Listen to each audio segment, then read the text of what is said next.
Sure. Thanks, Tom, for having me. My name is Suresh GP. I'm the Managing Director of TaUB Solutions. I'm also the community leader for Asia Pacific for the BRM Institute and have been associated with the BRM Institute since 2015. My first role within the BRM Institute was as a regional ambassador for Asia Pacific. So, little over 6 years now associated with BRM Institute. I'm a master BRM as well as a BRM coach. So I've been doing a lot of work around the training, consulting, and capability building exercise as part of our organizations globally. We have three entities: India, Singapore, and the US. And we believe that the world of BRM has made a lot of difference for us, to our community, as well as to our business partners worldwide.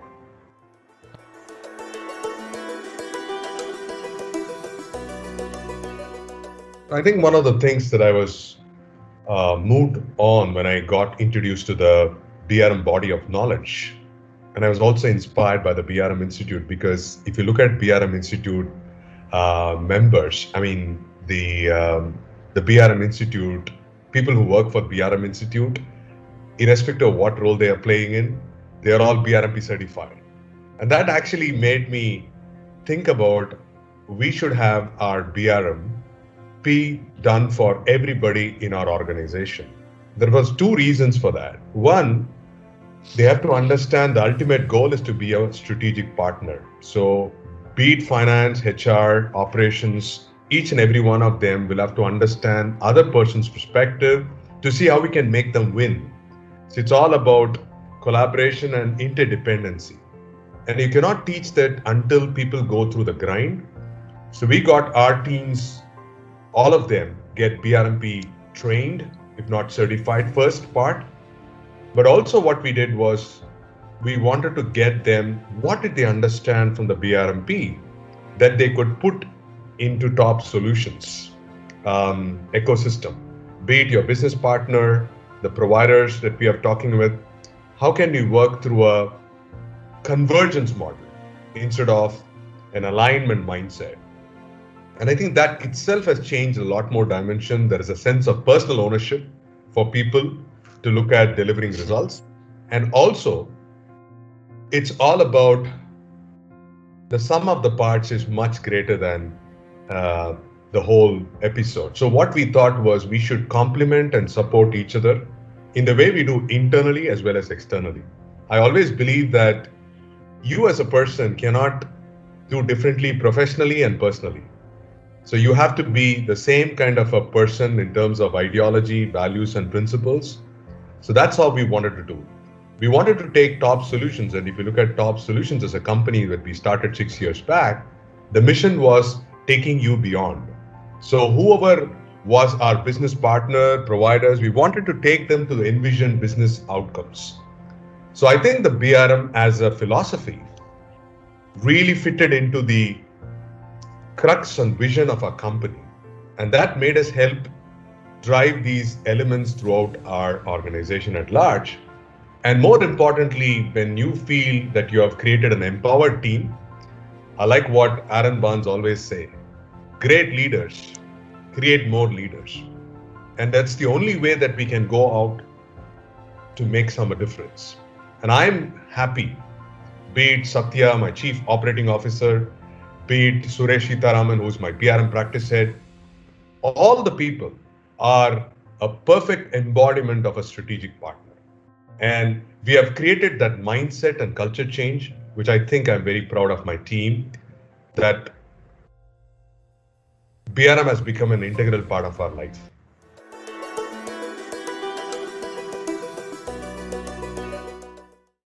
I think it was way back in 2015, December, when I had a call with Aaron Barnes, and we had a team that was talking about. And one of the questions that Aaron Barnes asked is still vivid in my memory.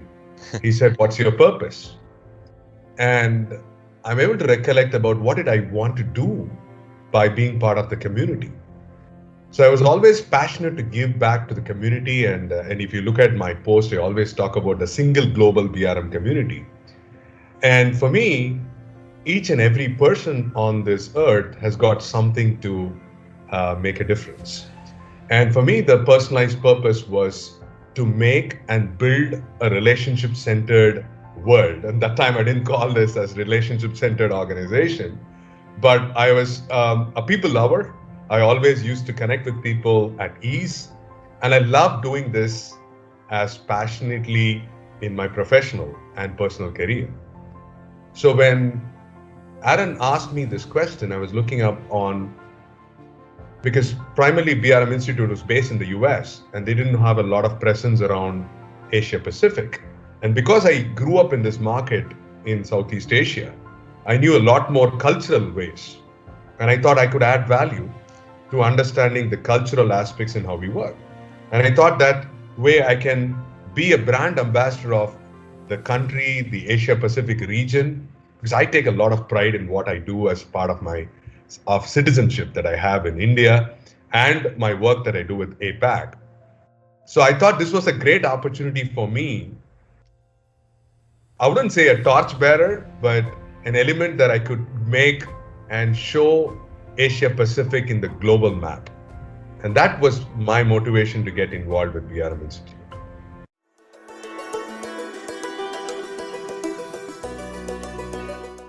Well, I've been the first BRM Connect was in 2016 at Sydney. And that time I was the regional ambassador of Asia Pacific for BRM Institute. And I was given an opportunity to be the master of ceremony.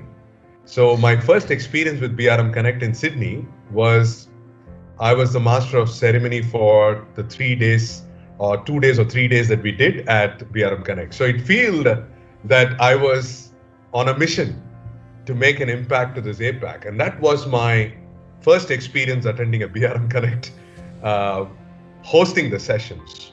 And from there, a lot of these sessions were happening in US. So earlier you used to have it in every different region, and then they moved on since 2017 to one conference in the US. But that was great because the US Connect or the BRM Connect conference globally gave me an opportunity to connect with people worldwide, right? So we had people about 100, 150, 200, 300. We grew up in numbers every BRM Connect. And I used to travel about 25 hours from the East Coast to come to the West Coast or play. But believe me, I used to enjoy every moment. I used to have sleepless nights because I used to have conversations because I didn't want to lose those conversations and personal connect. And that is the only reason that I used to come over. And I also spoke in some of these conferences and doing some simulation games. So I made a global community. It was like an extended family that you had. So you don't want to kind of lose this opportunity to play this. And I felt that I instantly found that I was a part of a BRM tribe. So I thought there was a lot of people from government sector, from different domains, high tech, IT. They had a lot in common. And it was such a fascinating experience. And I tell people that once you get stoked in one time BRM Connect, it will not leave you away. So you kind of get you again and again. And I think personally, I've made a lot of friends, a lot of colleagues. And that was also the genesis to do the BRM brown bag sessions. So we have been doing in the last year, I've done about 12, 13 episodes because I think it was something to give back to the community. Asking practitioners to talk about and share their experience. So it's been a wonderful ride. And I think it is absolutely important for anybody who's a BRM practitioner or someone associated with the business relationship management should get a lot of leverage on attending this BRM Connect conference.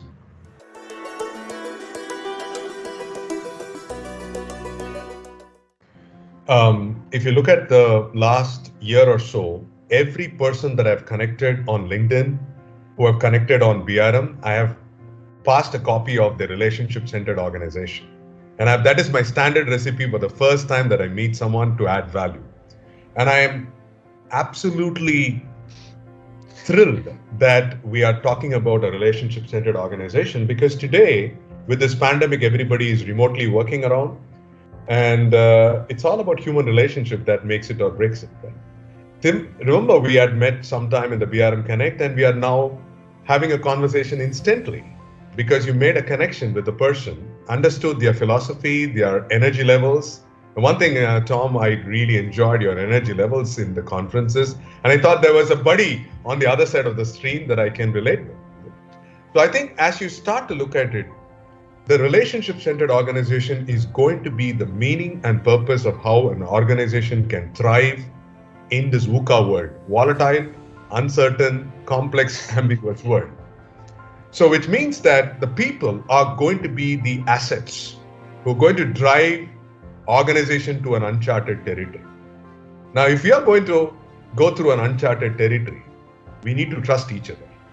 And if I'm going to trust each other, the only way is that what's a binding force between all the cross-functional teams, vendor ecosystem, internal and external departments, driven by a purpose. So with the purpose, relationship-centered organization, I think we can navigate the maze and more importantly, take everybody together to reach the destination. And that's the only way I think we will thrive, because there is a powerful meaning behind trust, empowerment, and creating more leaders. And relationship-centered organization is achieving that balance of keeping people important. I like what Jack Ma says, the founder of Alibaba. You need to move from IQ to EQ to LQ, intelligent quotient to emotional quotient to love quotient. How do you treat people with respect, love and affection? And if you look at in Indian mythology, Indian culture, we take both these hands and say we surrender ourselves to the divine within you. So that's the kind of respect that you have with people and relationships. And we think that every relationship matters. And as long as you know that everybody in the earth is ready to give you something, you will feel yourself with an open eyes and arms to embrace everyone. So I can talk on and on for relationship-centered organization. That's a magical word, in my opinion.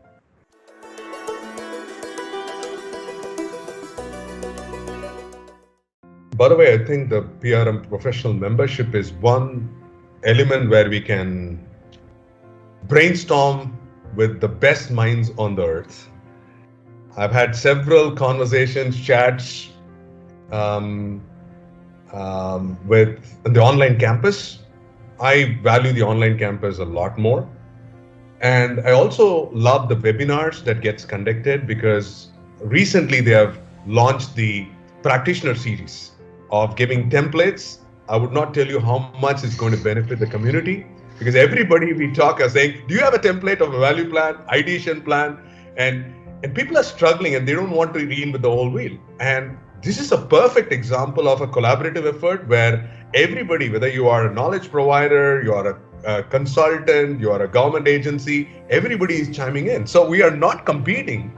We are delivering and producing valuable content to do that. I also love the volunteering approach in terms of people joining hands to build a body of knowledge, having opportunities to bring in more people to be a part of the ecosystem, the conferences that we attend. I think there's a whole lot of things I can talk about in BRM Institute.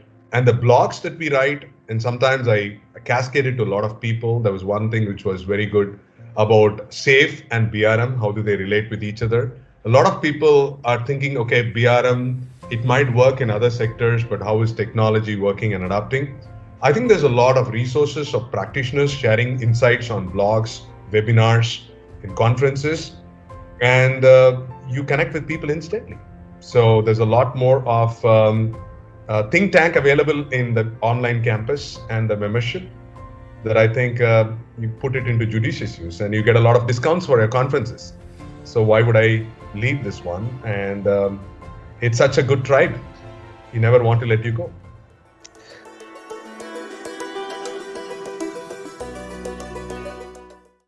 Now, one of the things that I've been blown away is the aspect of CBRM, the Certified Business Relationship Manager qualification, because it is bringing a lot of practices a lot of companies that we work with private agencies and public sector units across globally. And what we have observed is the problems persist at all levels are the same. And there's a lot of struggle in terms of moving up the value chain. We generally talk about moving from order taker to a trusted advisor to a strategic partner. So people really need prescriptive evidences, a kind of toolkit that they can take it as part of their armor. Right? Because you are inundated with every situation where the business partner is pretty aggressive, they are very tactical, there's a lot of uncertainty going around the ecosystem, so you get overwhelmed sometimes as being a BRM, because we play the role of connector, navigator, and orchestrator, and mostly when you do an orchestrator role, you sometimes lose patience. I think one of the brilliant part of the body of knowledge as well as the CBRM practices is that you have a plethora of practical insights that you can start using as part of your armor when someone is put into a situation which is difficult enough to navigate. And personally, one of the things TaUB Solutions has been doing is that we are applying all this body of knowledge and practices in our own real workplace, because we think that we have to eat our own dog food before we start going and teaching things around it. And believe me, as you start to practice these capabilities and best practices, you get a sense of confidence that this can be applied in any context of an organization. And you become really a trusted advisor. And one of the things I like about is the coaching and mentoring aspect of it. A lot of companies want to move faster, but they don't know how to go about it. So the capability within the CBRM and over a period of time of MBRM has helped me to understand how to approach a situation from the pair of their lens and see how we can take them to the journey. I tell people that the business relationship management as a capability is a marathon. It's not a sprint. So you better be patient and perseverant to see what you are up for grabs. And then you do it in a structured manner, you can achieve this goal. So I think you have a lot of useful resources, capability, practices, templates that can be put into judicious use. And I think you should always start to acquire more knowledge from the community, because the more you learn, the more you know how much you do not know. I call this the unconscious incompetency. And it will probably make you more humble that we have to learn more to be relevant. So I think there is a whole lot of aspects that person can gain depending on how much is your appetite. Is your glass full or empty? That depends on how much you can pour in.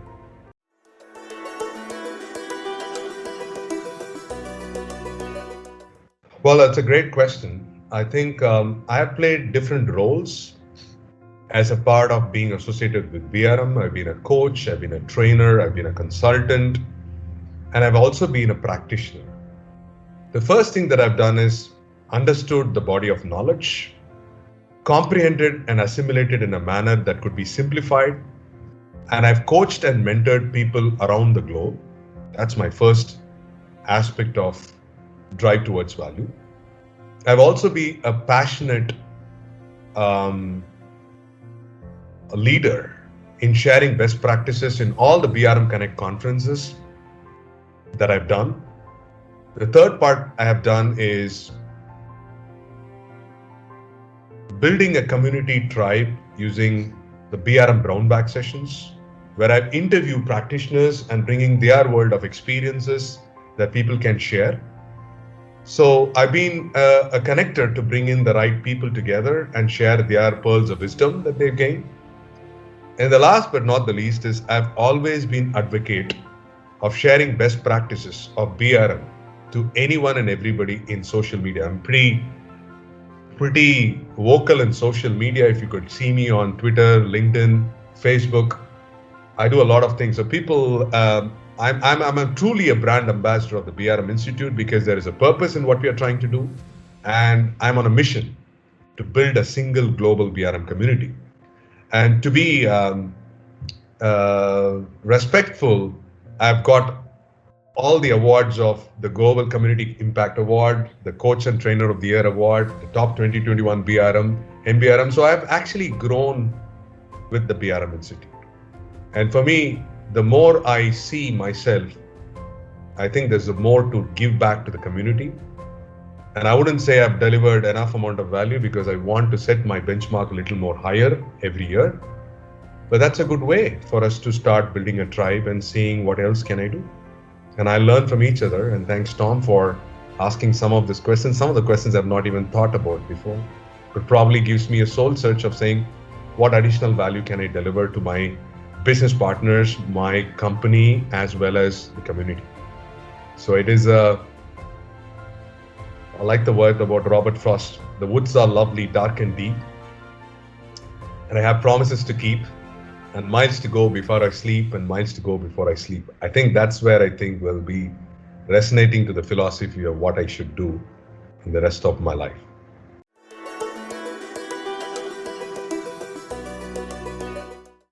It is a dual process. I enjoy being associated with BRM Institute. I take proud to be a part of BRM Institute. And it's the fueling is mutual, always. I think the first thing is to go and get to BRM Institute first as early as possible. I know a lot of people who join BRM Institute or connect with the BRM Institute way back, and they say, why did I not do it earlier? I would have done it better if I had kind of brought this before. So I think the first thing that I want you to do is to go to BRM Institute, look at the resources that are available, get to understand what is needed. The other one is to find your purpose and the organizational purpose. Because if you don't know what you're going to do as a BRM, then nobody else can help you. So identifying the purpose and how your purpose is aligned or converged with your organizational purpose is going to be important. The third thing that I think is important is ask for help. I think one of the things that you will love in this BRM community is people are wholeheartedly willing to help and support. So once you get to be a member, or even on LinkedIn and other stuff, you reach out to people, you can gain a lot more perspectives of what people have done. So I always believe that you should never reinvent the whole wheel. So ask for help, ask for guidance, and based on a particular domain or a geography, if you reach out to a coach or a mentor, they would help you to guide the steps that you need to navigate through this journey. And that's what I think is going to be powerful. Let's not do everything on your own. It's not fun. Let's do it with a team. That's even more fun. And believe me, I have had some great mentors over my life. And that's where I think it's important to give back to the community. Similarly, when you start your career, you should have an open mind and you should have been a good learner. I also believe that you should learn and unlearn things and relearn. We all are good in learning things, but we don't unlearn or relearn. That's something that will make you do things much differently. Have an open mind, enjoy, and more importantly, have passion. Because passion can move mountains. If you are passionate and true BRM, you will make that happen. And I think if you understand your true persona, your true north of where you want to head to, have the purpose aligned, and make sure that you have a coach and mentor to guide you, just set for a rocking success.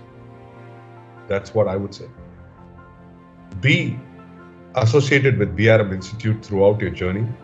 It's a guiding compass that tells you where to go and how to navigate without you finding your own direction. Because so many people have navigated the maze already. So why don't we leverage their best practices? So BRM Institute is the center of your nucleus. And the rest of all falls under the periphery of how the nucleus can drive you to the destination. And thanks for having me on this particular session as well.